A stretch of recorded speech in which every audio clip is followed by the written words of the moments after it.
С момента первого проведения в 1996 году прошло 6 созывов ВНС, каждый из которых стал значимым событием для белорусского общества.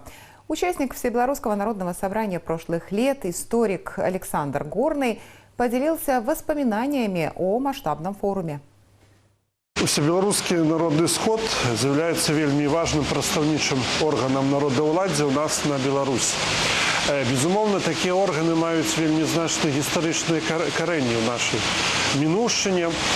Увогуле ў гісторыі Беларусі варта тут узгадаць веча полацкага княства, дзе ўсе дарослыя мужчыны горада, княства збіраліся і вырашалі нейкія пэўныя важныя для краіны, для дзяржавы пытанні. Конечно, тут трэба згадаць Сейм Великае княства Літоўскае, іншыя формы народаўладдзя, якія практыкаваліся на нашых землях.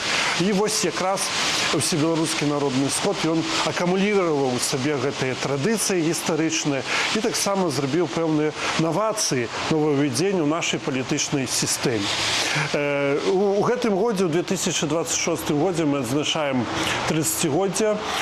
У 96 годзе адбыўся першы народны сход. І за гэты перыяд, безумоўна, гэты орган зарэкамендаваў сабе як значны палітычны орган, на якім прымаюцца важнейшыя эканамічныя, палітычныя і сацыяльныя рашэнні для нашай краіны. Я меў гонар прымаць удзел у працы Усебеларускага народнага сходу.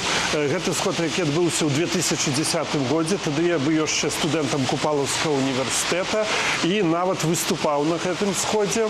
Ад імя моладзі Беларусі я прадстаўляў пэўныя пытанні, якія хвалююць моладзь, студэнцкую моладзь, вучнёўскую моладзь. І для мяне гэта быў вельмі важны вопыт. Уявіце сабе, малады студэнт, які выступае перад 2000-най аўдыторыяй, плюс яшчэ тэлебачанне, камеры. Канешне, для мяне гэта быў велізарны вопыт публічнага выступлення, вопыт, калі вакол цябе сядзяць вельмі важныя людзі краіны, прэзідэнт, кіраўніцтва краіны. Я вельмі хваляваўся, але ў той жа час вельмі годна выступіў, адказаў на пытанні, якія мне задавалі зала. І таму для мяне, я вельмі помню гэты момант, гэта было сапраўды важна, ганарова, што я прымаў удзел вось у гэтым Всебеларускім народным сходзе 2010 года. І, безумоўна, мой нейкі удзел таксама паўплываў на распрацоўку моладзевай палітыкі нашай дзяржавы і ўвогуле сацыяльна-эканамічнай палітыкі нашай дзяржавы.